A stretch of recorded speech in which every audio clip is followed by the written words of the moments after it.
The silent revenge, how her betrayal destroyed her own life. They say betrayal cuts deeper than any blade, but no one warns you how silent it feels. I wasn't searching for truth when it found me.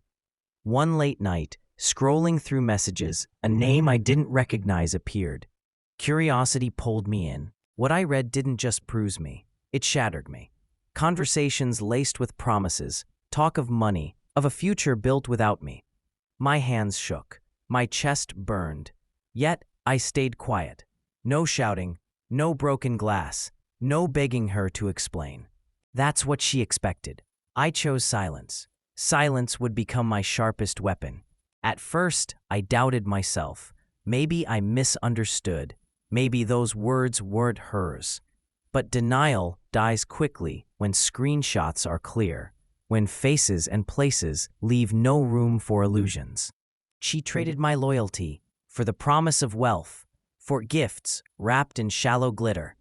I stared at her across the room the next morning, her smile rehearsed, her hands reaching for me like nothing had changed. Inside, I crumbled. Outside, I was calm. She had written her own sentence, and I decided to be the executioner, not with rage, but with patience. Every morning became an act of theater. She kissed me goodbye, unaware I knew everything. I memorized her lies, her excuses, her sudden late nights at work. I let her think she was clever. That was the sweetest poison, letting her believe she was safe. Meanwhile, I collected evidence like a surgeon preparing for an operation, cold, precise, unshaken. Friends thought I looked tired, but they couldn't see the storm brewing under my skin. I wasn't a fool anymore. I was the architect of her downfall, and each day was another brick laid. Her betrayal wasn't just infidelity, it was ambition. She saw me as a stepping stone, a placeholder until something shinier appeared. I discovered bank transfers, secret accounts, little investments she thought I'd never notice. Love blinded me before, but now I saw everything. Her laughter at dinner sounded fake, her touch rehearsed, her words hollow. I didn't confront her because anger would have set her free. No, I wanted her chained by her own greed. My revenge wouldn't come with shouting matches. It would arrive like winter, quiet, merciless, inevitable. I started small. Canceled little things she relied on without explanation. The subscriptions, the credit cards, the silent privileges she never thanked me for. Watching her confusion was intoxicating. She'd frown at her phone, mumble about technical errors. I only nodded, sympathetic, playing the role of the caring partner. Inside, I savored every second. Each inconvenience was a pinprick to her perfect illusion. She didn't know the ground beneath her was eroding. Step by step, I stripped away the comfort she built on my back, and she still smiled, believing she had won. Her lies grew bolder. She spoke of business opportunities, late dinners, endless calls. I played along, pretending to admire her drive, but behind the scenes, I had already set fire to her empire. I pulled strings quietly, alerted the right people, planted questions where they'd hurt most. The man she betrayed me with? I knew his secrets too. I dropped them like crumbs, leading her into a trap she couldn't escape. She thought she was climbing higher, but every step was quicksand.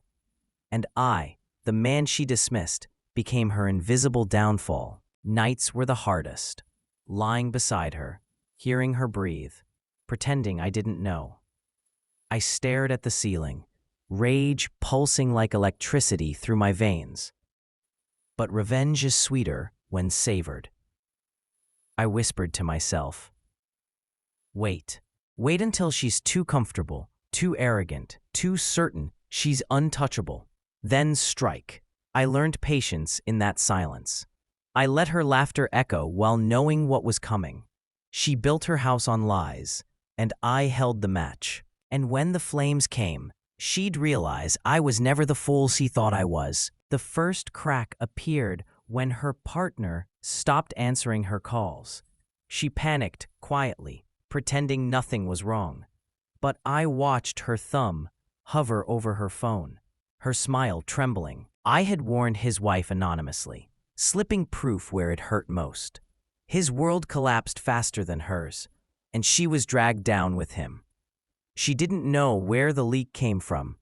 She looked at me differently, nervous, searching for comfort. I gave her a gentle hug, whispered reassurance, all while tightening the noose she tied around herself. Friends stopped inviting her to events. The rumors spread like wildfire, each one carrying pieces of truth I had released strategically. She claimed innocence, swore people were jealous, liars, enemies.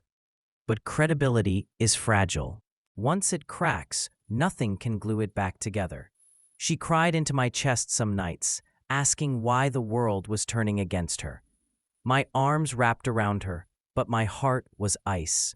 I whispered, "We'll get through this," while knowing I was the storm swallowing her whole. That was the beauty of silence. It let me watch her drown slowly. She grew desperate, tried to rebuild, started an online fundraiser claiming she was a victim of abuse, said I ruined her life, posted blurry pictures and half-truths. I let her scream into the void. Because behind every post, I had receipts, proof of every lie, every theft, every betrayal. When people started to believe her, I released the truth, slowly, strategically. I didn't need to defend myself. The facts did it for me. The fundraiser, taken down. Her followers turned on her. The last thread she clung to snapped. She messaged me again after that. Her message was pitiful. Said she was sorry, that she missed me, that she didn't know what she was doing. I stared at it for hours, debating. But forgiveness would be a gift, and gifts are for the worthy. She deserved nothing, so I left her on scene. No reply. Silence louder than any insult. I wanted her to feel the emptiness she gave me for months, while she lay beside me but belonged to another. Closure wasn't hers to have. She had gambled everything, and now she could live with the loss she created. Her world collapsed further. The man she betrayed me with vanished, his promises exposed as illusions. Her friends abandoned her. Her career cracked under whispers. She tried to rebuild again, clinging to anyone who'd listen. But doors kept closing, one after another. Each step she took was haunted by shadows of the truth I released. I didn't have to chase her downfall anymore. Momentum did it for me. She fell on her own, carried by the weight of her choices. And I, calm, quiet, steady, watched from the sidelines as karma did the rest. But revenge isn't victory if you let it consume you. I realized that as I watched her sink. My heart was still heavy, not with love, but with the ghost of what once was. I had built my life around her lies, and tearing them down didn't rebuild me. Nights were still cold. Days still felt hollow. I punished her, yes, but I hadn't healed myself. The silence I used as a weapon echoed back at me, and for the first time, I wondered if revenge was ever meant to save me or simply destroy her. I replayed our memories like broken films. Her laughter, her touch, the way she once looked at me with something I thought was real. Were those moments lies too? Or did she bury her love beneath greed? Questions circled endlessly, eating at my mind. Betrayal doesn't just end a relationship. It rewires you. You start doubting every smile, every gesture, every promise. I became cautious, guarded. My walls grew taller. I thought destroying her would free me, but chains still wrapped around my chest. Perhaps the cruelest part of betrayal is how long it lingers. People asked why I stayed so long after I knew. Why didn't I leave? Why didn't I confront? They'll never understand. Leaving would have been too easy for her. She would have painted me as weak, bitter, controlling. No, she needed to taste the gravity of her choices. She needed to feel every door close, every lie unravel, every mask rip apart. My silence was not weakness, it was design. And though it left scars on me, I don't regret it, because sometimes justice doesn't need witnesses. It just needs patience and resolve. Eventually, she disappeared from my life completely. Deleted accounts, vanished from places we once shared. I don't know if she ran from shame or sought a new beginning. Either way, she was gone. Yet her absence was louder than her presence. I'd catch myself expecting her voice, her footsteps, then remembering the truth. Healing isn't linear. It's messy, unpredictable. Some days I felt victorious. Others, I felt hollow. Revenge may have destroyed her, but I still had to rebuild myself from the ashes of her betrayal. That was the hardest war of all. Karma is patient, like me. It doesn't strike with thunder. It whispers, waits, and then devours. I watched it unravel her life piece by piece, and I realized something profound. I didn't need to keep pushing. The world has a way of balancing itself. My silence was just the spark. Her greed was the fuel. And the fire she lit burned everything she touched. In the end, I didn't destroy her. She destroyed herself. And though my hands stayed clean, my heart still carried the scars. Revenge wins battles, but healing wins wars. So I started to focus on myself. Slowly, carefully.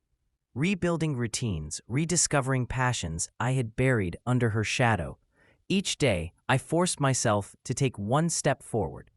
Reading, working out, seeing friends. At first, it felt empty. But gradually, the emptiness turned into space.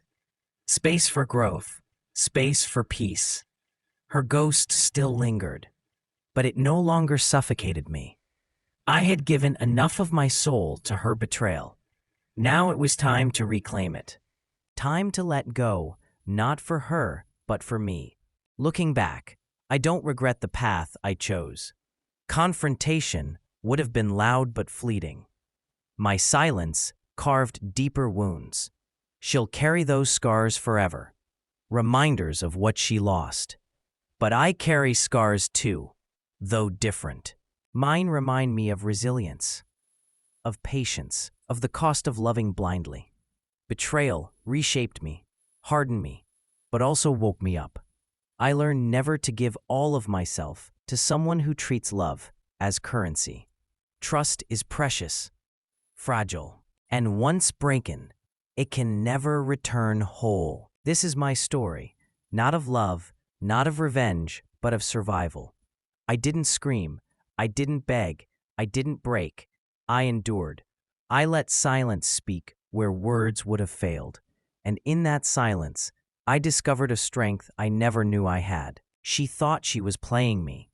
She thought she won. But in the end, she lost everything, while I rebuilt from nothing. Betrayal tried to bury me. Instead, it became the soil from which I grew stronger. And now I stand unbroken, with nothing left to fear.